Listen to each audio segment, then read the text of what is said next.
Hi, it's me, Christy, ready to show you a well-balanced snack. I got really excited when we were talking about what to make for today because it's, well, snacks. Who doesn't love those? And the best snacks are the ones that incorporate protein, carbs, and fat. These will tide you over to the next meal, help keep your blood sugar stable, give you a little extra energy for that activity that you're doing. They provide water, fiber, vitamins, minerals, all that fun stuff. Today we have a muffin. I've taken a recipe from Living Plate. It's a chocolate zucchini muffin, and it checks all the boxes: the carb, the protein, the fat, fruit, and the vegetable. So let's get going. So as you'll see with this recipe today, there are some shortcuts and some workarounds. When I was at the store, they did not have oat flour, so I just have rolled oats here, and I will put them in the food processor to get them finely ground.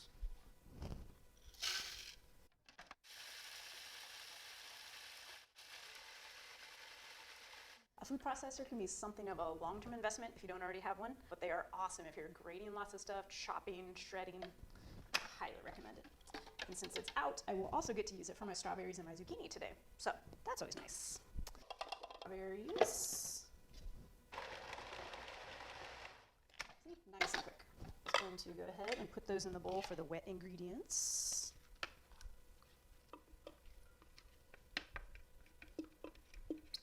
And finally, we get to do the zucchini on here as well. We'll leave the blade out of this. We have this lovely disc attachment.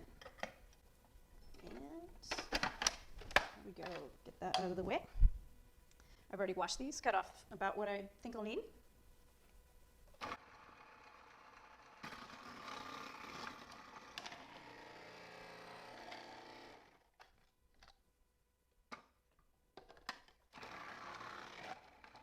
And voila.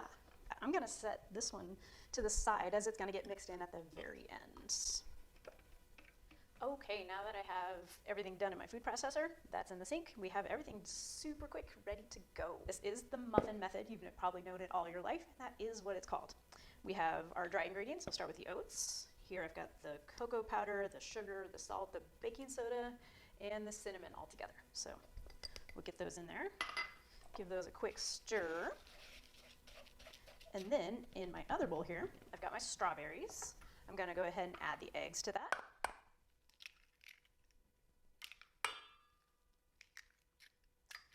2 teaspoons of vanilla to add to that. I did swap out peanut butter for almond butter, as that's just a personal preference of mine.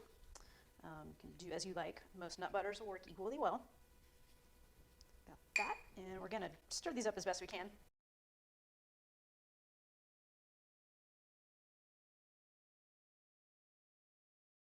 Gonna add these to our dry ingredients and stir them just till mixed up.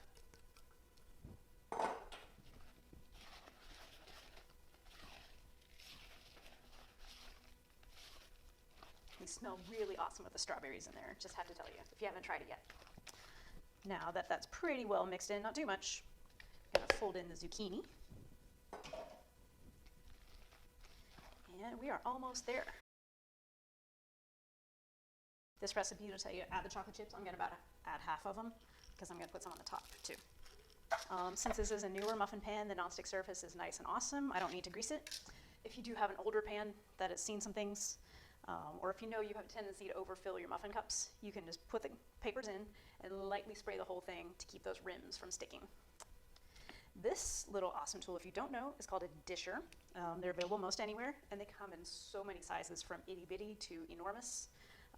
They're great for soft batters, doughs, just not things that are really hard, like a chilled cookie dough or an ice cream, because then this little metal piece inside gets stuck and it doesn't release the food like you want.